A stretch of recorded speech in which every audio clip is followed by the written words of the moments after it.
Hello hi friends, welcome back to our channel. నేను మీ రాజేష్. ఈరోజు topic వచ్చేసి మనకి కరెంట్ అఫైర్స్లో భాగంగా 19/3/2024 గురించి అయితే డిస్కస్ చేద్దాం. ఇక్కడ మనకి కరెంట్ అఫైర్స్ అనేవి ప్రతి కాంపిటేటివ్ ఎగ్జామ్ సంబంధించి చాలా ఇంపార్టెంట్ కాబట్టి ప్రతి ఒక్కరు కూడా కరెంట్ అఫైర్స్ మీద స్పెషల్ ఫోకస్ అయితే చేయండి. మీకు వీలైతే కనుక మీరు నోట్స్ కూడా రాసుకొని ఆ నోట్స్ని మీరు 2 or 3 టైమ్స్ చదివినట్లయితే మీకు కరెంట్ అఫైర్స్ అనేవి డైలీ కరెంట్ అఫైర్స్ అనేవి కవర్ అవడానికి అవకాశం అయితే ఉంది. ఇక్కడ మనము టాపిక్లోకి వచ్చినట్లయితే ఫస్ట్ టాపిక్ వచ్చేసి భారత్ యుఎస్ మధ్య టైగర్ ట్రయంప్ ప్రారంభమైనటువంటి విన్యాసం అయితే ప్రారంభమైందనమాట. ఈ విన్యాసాలను మనకు 37 వరకు 2 ఫేజ్లలో యుద్ధ విన్యాసం జరగనున్నాయి. అయితే ఈ విన్యాసంలో ఎవరు పాల్గొంటున్నారు అంటే భారత్ మరియు యుఎస్. ఓకే, దేనికి సంబంధించినటువంటి విన్యాసం అంటే రక్షణ బంధం మరింత బలోపేతం కోసం 2 దేశాల మధ్య నిర్వహించే టైగర్ ట్రయంప్, దాని పేరు గుర్తుపెట్టుకోండి, టైగర్ ట్రయంప్ యుద్ధ విన్యాసాలకు ఈ ఏడాది విశాఖపట్నం వేదికగా నిలిచింది. ఓకేనా. టైగర్ ట్రయంప్ విన్యాసాలు ఎక్కడ ప్రారంభమయ్యాయి అంటే విశాఖపట్నం వేదికగా ప్రారంభమయ్యాయి. దీనిలో ఉన్నటువంటి దేశాల సంఖ్య 2, Bharat, US. Okay, next one. The Indian institute of technology Kanpur has developed a unique surveillance drone powered entirely by solar energy. Okay, IIT Kanpur వాళ్ళు ఇటీవల కాలంలో ఒక డ్రోన్ అయితే తయారు చేయడం జరిగిందనమాట. దేన్ని బేస్ చేసుకొని అంటే పూర్తిగా సోలార్ ఎనర్జీతో రన్ అయ్యేటువంటి ఒక డ్రోన్ అయితే ఇటీవల కాలంలో ఐఐటి కాన్పూర్ వాళ్ళు డెవలప్ చేశారు. దాని యొక్క పేరు అడగడం మనకు చాలా ఇంపార్టెంట్ అనమాట. దాని యొక్క పేరు వచ్చేసి ఇక్కడ మరల్. ఓకే, మరల్ అనేటువంటి డ్రోన్ని ఎవరు ఇంట్రొడ్యూస్ చేశారంటే ఐఐటి కాన్పూర్ వాళ్ళు. ఇది పూర్తిగా సోలార్ ఎనర్జీకి సంబంధించినటువంటి డ్రోన్ అనమాట. Okay, next one. Governor Tamilisai రాజీనామా. అలాగే ఇక్కడ గవర్నర్ తమిళిసై రాజీనామా చేశారు అనమాట. పుదుచ్చేరి లెఫ్టినెంట్ గవర్నర్ పదవికి కూడా ఈమె రాజీనామా చేయడం జరిగింది. ఈమె తెలంగాణ గవర్నర్గా ఎప్పుడు నియమితులయ్యారు అంటే 2019 సెప్టెంబర్ 1వ తారీఖున ఈమె తెలంగాణ గవర్నర్గా నియమితులవ్వడం జరిగింది. ఆమె ఇటీవల కాలంలో తెలంగాణ గవర్నర్గా అలాగే పుదుచ్చేరి లెఫ్టినెంట్ గవర్నర్గా 2 పదవులకి రాజీనామా చేయడం జరిగింది. ఓకే, ఈ అంశాన్ని కూడా గుర్తుపెట్టుకోండి. Next one.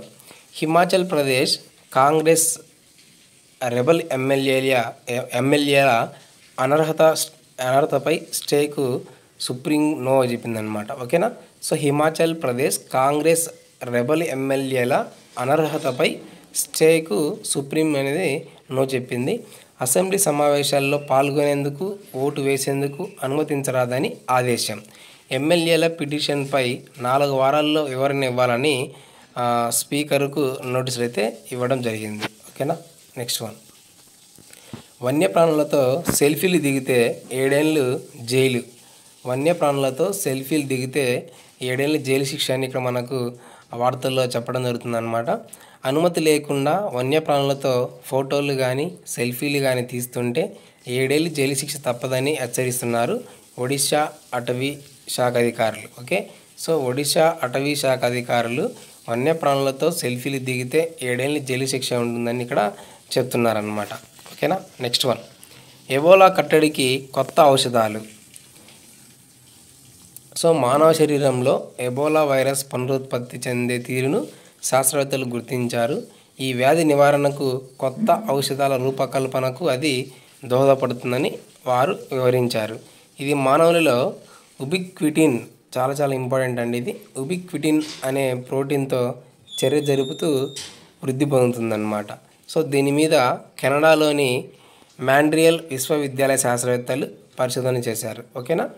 ఎబోలా వైరస్ అనేది మానవునిలో ఏ ప్రోటీన్ మీదతో చర్య జరుపుతుందంటే ఉబిక్విటిన్ అనేటువంటి ప్రోటీన్తో చర్య జరుపుతుంది, పునరుత్పత్తి అవుతుంది అన్నమాట. Okay, next one. WPL women premier లీగ్లో భాగంగా మనకు ఇది రాయల్ ఛాలెంజర్స్ బెంగళూరు యొక్క ఎన్నో కల WPL సీజన్ 2 కప్ను ఎగరేసుకెళ్ళింది. ఓకే, ఢిల్లీ క్యాపిటల్స్తో జరిగిన ఫైనల్ మ్యాచ్లో ఆర్సీబీ 8 వికెట్లతో విజయం సాధించింది. ఓకేనా. WPL ఉమెన్ ప్రీమియర్ లీగ్లో మనకు ఆర్సీబీ అనేది 8 వికెట్లతో విజయం సాధించింది. ఎవరి మీద అంటే ఢిల్లీ క్యాపిటల్స్తో. ఓకే, ఈ అంశాన్ని గుర్తుపెట్టుకోండి. Next one, wrestling ad hoc committee రద్దు. సో రెజ్లింగ్ యొక్క అడ్హాక్ కమిటీ అనేది రద్దయిందనమాట. సో భారత రెజ్లింగ్ సమైక్యను నడిపించేందుకు నియమించిన అడ్హాక్ కమిటీని భారత ఒలింపిక్ సంఘం రద్దు చేసింది. దీంతో దేశంలో రెజ్లింగ్ క్రీడా నియంత్రణ అనేది WFIK పరిధిలోకి రానుందనమాట. సో ఇప్పటి వరకు అడ్హాక్ కమిటీ అనేది ఒలింపిక్ను అబ్జర్వ్ చేసేది. సో ఇప్పుడు రీసెంట్గా అది అడ్హాక్ కమిటీని రద్దు చేస్తూ భారత రెజ్లింగ్ సమైక్యను నడిపేందుకు WFIK పరిధిలో మాత్రమే ఈ ఒలింపిక్స్ అనేవి జరగనున్నాయని చెప్పడం జరుగుతుంది. ఓకేనా. Next year champion Alcaraz. So Indian Wells టోర్నీలో Spain tennis star Carlos Alcaraz ఛాంపియన్గా నిలిచాడు. తను రష్యాకు సంబంధించిన డానియల్ మెద్వీదేవ్పై విజయం సాధించాడు. ఓకేనా. సో ఇండియన్ వేల్స్ టోర్నీలో మనకు కార్లోస్ ఆల్కారాజ్ ఛాంపియన్గా నిలిచాడు. ఎవరి మీద అంటే డానియల్ మెద్వీదేవ్ పైన. నెక్స్ట్ వన్, కేరళ సాహితీవేత్త ప్రభావర్మకు సరస్వతి సమ్మాన్ పురస్కారం. ప్రముఖ కేరళ కవి సాహితీవేత్త ప్రభావర్మ 2023 ఏడాదికి గాను సరస్వతి సమ్మాన్ పురస్కారానికి ఎంపికయ్యారు. ఇతను రచించిన రౌద్ర సాత్వికం నవల ఈ అవార్డును దక్కేలా చేసిందని నిర్వాహక సంస్థ KK బిర్లా ఫౌండేషన్ చెప్పింది. ఓకేనా, చాలా చాలా ఇంపార్టెంట్ అండి. ఈ పేరు గుర్తుపెట్టుకోండి. ఆ పేరుతో పాటు ఏ నవలకు మనకి ఈ అవార్డు వచ్చింది, ఎవరిస్తున్నారు అనే అంశాన్ని గుర్తుపెట్టుకుంటే సరిపోతుంది. KK బిర్లా ఫౌండేషన్ వారు ఈ అవార్డును మనకు ఇవ్వడం జరుగుతుంది. ఓకేనా. సో ఇది మనకు 19/3/2024లో భాగం కరెంట్ అఫైర్స్ అండి. సో దాని తర్వాత మనకి 23/2024లో భాగంగా కరెంట్ అఫైర్స్ కూడా మనం ఈ వీడియోలోనే ఒకే వీడియోలో ఈ 2 డేస్ కరెంట్ అఫైర్స్ అబ్జర్వ్ చేద్దాం. ఇక్కడ మనము అబ్జర్వ్ చేసినట్లయితే ఫస్ట్ టాపిక్ వచ్చేసి భారత్లో పెరిగిన చేపల వినియోగం అని మనకు ఒక అంశం అయితే వార్తలు నిలిచింది. సో ఇక్కడ భారత్లో చేపల వినియోగం విపరీతంగా పెరిగిందని మనకు ఇక్కడ కథనాలు చెప్తున్నాయి. త్రిపురలో అత్యధికంగా అలాగే హర్యానాలో అత్యల్పంగా చేపల వినియోగం ఉన్నట్లు చెప్తున్నారన్నమాట. గత 15 ఏళ్ల కాలంలో దేశంలో చేపల వినియోగం 81%కి పెరిగింది. 2005లో మనకు 4.9 కిలోలుగా ఉన్న వార్షిక వినియోగం 2021 నాటికి 8.89 కిలోలకు పెరిగినట్లు ఓ అధ్యయనం వెల్లడించింది. ఓకేనా. నెక్స్ట్ వచ్చేసి భారత వ్యవసాయ పరిశోధనా సంస్థ వంటి ప్రభుత్వ విభాగాలతో కలిసి world ship the international food policy research institute వాళ్ళు అధ్యయనం చేశారు. ఓకేనా. సో చేపల గణాంకాలు ఎవరు అధ్యయనం చేశారు అంటే world ship the international food policy research institute అధ్యయనం చేసింది. ఓకేనా. నెక్స్ట్ వన్, వాతావరణ మార్పులపై రెడ్ అలర్ట్. సో అక్కడ వాతావరణ మార్పులపై రెడ్ అలర్ట్ అనే అంశం అయితే మనకు వార్తలు నిలిచిందనమాట. సో 2023లో అత్యధిక వేడి ఉన్నట్లు మనకు ఆల్రెడీ తెలిసిన ఇన్ఫర్మేషనే. సో ఈ ఏడాది అంటే 2024లో ఇంకా ఎక్కువ వేడి ఉన్నట్లు ఇక్కడ వాతావరణ మార్పులు అయితే చెబుతున్నాయి. WMO వార్షిక నివేదికలో మనకు ఇది చెప్పడం జరిగిందనమాట. అంటే 2023 కంటే 2024లో అత్యధిక వేడి ఉన్నట్లుగా WMO వాళ్ళు చెప్తున్నారు. సో వాతావరణ మార్పులపై ప్రపంచానికి ఐక్యరాజ్య సమితి అనుబంధ ప్రపంచ వాతావరణ సంస్థ రెడ్ అలర్ట్ జారీ చేసింది. 2023 సంవత్సరంలో చరిత్రలో ఎన్నడూ లేనంత వేడి ఉండగా 2024లో ఇంతకంటే వేడి ఎక్కువగా ఉండనట్లు తెలిపింది. ఓకేనా. 2023 కంటే 2024లో ఎక్కువ వేడి ఉన్నట్లు తెలుపుతున్నారన్నమాట. ఓకేనా. State of the global climate పేరుతో ఈ సంస్థ మంగళవారం వార్షిక నివేదికను విడుదల చేసింది. ఓకేనా. సో ఏ పేరుతో అంటే state of the global climate ఈ పేరుతో ఈ గణాంకాలు ఈ సంస్థ మనకు చెప్తున్నాయన్నమాట. సో ఈ అంశాన్ని గుర్తుపెట్టుకోండి. నెక్స్ట్ వన్, ప్రపంచ కాలుష్య రాజధానిగా ఢిల్లీ. ప్రపంచవ్యాప్తంగా అత్యంత కాలుష్య రాజధాని నగరాలలో ఢిల్లీ మళ్ళీ టాప్లో నిలిచింది. కాలుష్య మెట్రోపాలిటన్ ప్రాంతాల్లో బీహార్లోని బెగుసరాయ్ మొదటి స్థానంలో ఉంది. ఓకేనా. సో స్విస్ సంస్థ ఎయిర్ క్వాలిటీ నివేదిక 2023 ప్రకారం వాయు కాలుష్యానికి సంబంధించి 134 దేశాల్లో భారతదేశం 3వ స్థానంలో నిలిచింది. బంగ్లాదేశ్ మొదటి స్థానంలో ఉండగా పాకిస్తాన్ 2వ స్థానంలో నిలిచింది. ఓకేనా. సో ఈ గణాంకాలు గుర్తుపెట్టుకోండి. సో ఏది మొదటి స్థానం, ఏది 2వ స్థానం, దాంట్లో మన భారతదేశం ఎన్నో స్థానంలో ఉంది, ఈ అంశాన్ని కూడా గుర్తుపెట్టుకోవాల్సి అయితే ఉంటుంది. నెక్స్ట్ 23న ఎర్త్ అవర్. సో రాత్రి 8:30 నుంచి 9:30 వరకు లైట్లు ఆపేయండి అని అటవీ శాఖ అయితే వెల్లడి చేస్తున్నారనమాట. దేశవ్యాప్తంగా మార్చి 23న 8:30 నుండి 9:30 వరకు లైట్స్ ఆపేయాలని రాష్ట్ర అటవీ పర్యావరణ ముఖ్య కార్యదర్శి వాణి ప్రసాద్ గారు సూచించారు. ఆ రోజు ఎర్త్ అవర్లో భాగంగా ఈ నిర్ణయం తీసుకున్నారు. ఓకేనా. సో మొట్టమొదటిసారిగా ఎర్త్ అవర్ ఎప్పుడు ప్రారంభమైందంటే 2017. ఓకేనా. 2017లో మొట్టమొదటిసారిగా ఎర్త్ అవర్ను ప్రారంభిస్తున్నారనమాట. సో ఈ అంశాన్ని గుర్తుపెట్టుకోండి. నెక్స్ట్ వచ్చేసి 13 లక్షల కృష్ణ బిలాల మ్యాప్ సిద్ధం.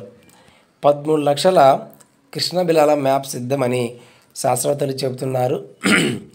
ఇది విశ్వంలో అతిపెద్ద ద్రవ్యరాశి ప్రతిబింబించే చిత్రమని వారు తెలిపారు. గెలాక్సీల మధ్యలో భారీ కృష్ణబిలాలు ఉంటాయి. ఇవి సమీపంలో వాయువులను మింగేస్తుంటాయి.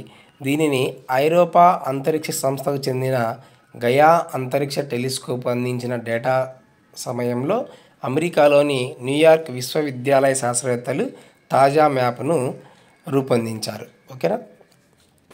నెక్స్ట్ గుండె వైఫల్య ముప్పును పసిగట్టే రక్త పరీక్ష.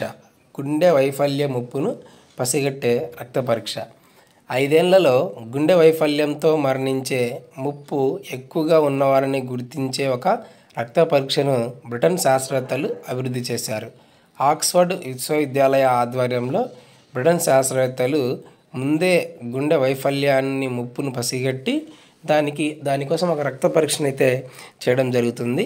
సో ఇది మనకు ఎవరు అభివృద్ధి చేశారంటే బ్రిటన్ శాస్త్రవేత్తలు ఆక్స్ఫర్డ్ విశ్వవిద్యాలయ ఆధ్వర్యంలో అభివృద్ధి చేయడం జరిగింది. ఓకేనా. నెక్స్ట్ 2026 నాటికి డెంగ్యూ వ్యాక్సిన్. ఓకేనా. చాలా ఇంపార్టెంట్ అండి. ఇక్కడ వ్యాక్సిన్స్ కూడా మనకు చాలా ఇంపార్టెంట్ కాబట్టి 2026 నాటికి డెంగ్యూ వ్యాక్సిన్ అని ఇక్కడ మనకు వార్తల్లో చెప్తున్నారు. ఈ వ్యాక్సిన్ సురక్షితపై ఇండియన్ ఇమ్యునాలజికల్ లిమిటెడ్ చేస్తున్న మొదటి దశ ప్రయోగాలు పూర్తయినట్లు తెలిపారు. ఓకేనా. సో 2026 నాటికి డెంగ్యూ వ్యాక్సిన్ వస్తుందని ఆల్రెడీ ట్రయల్స్ కూడా అయిపోయాయని ఇక్కడ చెప్పడం జరుగుతుందన్నమాట. CP Radhakrishnan appointed as Telangana governor. ఇతను ప్రస్తుతం జార్ఖండ్ రాష్ట్రానికి విధులు నిర్వహిస్తున్నారు. తెలంగాణకు ఇన్ఛార్జిగా అలాగే పుదుచ్చేరి లెఫ్టినెంట్ గవర్నర్గా ఉండటం జరుగుతుంది. ఓకేనా. సో ఇటీవల కాలంలో తెలంగాణ గవర్నర్ తమిళిసై గారు రాజీనామా చేశారు. ఆమె ప్లేస్లో సిపి రాధాకృష్ణన్ గారు అపాయింట్ చేయడం జరిగింది. సో ఇతను ప్రస్తుతం జార్ఖండ్ రాష్ట్రానికి విధులు నిర్వహిస్తున్నారు. దానితో పాటుగా తెలంగాణ ఇన్ఛార్జ్ గవర్నర్గా అలాగే పుదుచ్చేరి లెఫ్టినెంట్ గవర్నర్గా కూడా ఇతను వర్క్ చేయడం జరుగుతుందన్నమాట. నెక్స్ట్ రష్యాకు కొత్త రాయబారి నియమించిన కేంద్రం. సో రష్యాకు సంబంధించి కొత్త రాయబారిని కేంద్రం అయితే నియమించింది. ఇతని యొక్క పేరు వచ్చేసి మనకు ఇక్కడ వినయ్ కుమార్. ఓకేనా. ఈ పేరు గుర్తుపెట్టుకుంటే సరిపోతుంది అనమాట. రష్యాకు కొత్త రాయబారి Vinay Kumar. Next Hall of ఫేమ్లో పంకజ్. సో భారత దిగ్గజ క్యూ ఆటగాడు పంకజ్ అడ్వానీకి అరుదైన గౌరవం దక్కింది. ఇటీవల బిలియర్డ్స్ లాంగ్ ఫార్మాట్ టోర్నీలో సహచరుడు సౌరభ్ కొటారీని ఓడించి అడ్వానీ 26వ ప్రపంచ టైటిల్ను కైవసం చేసుకున్నాడు.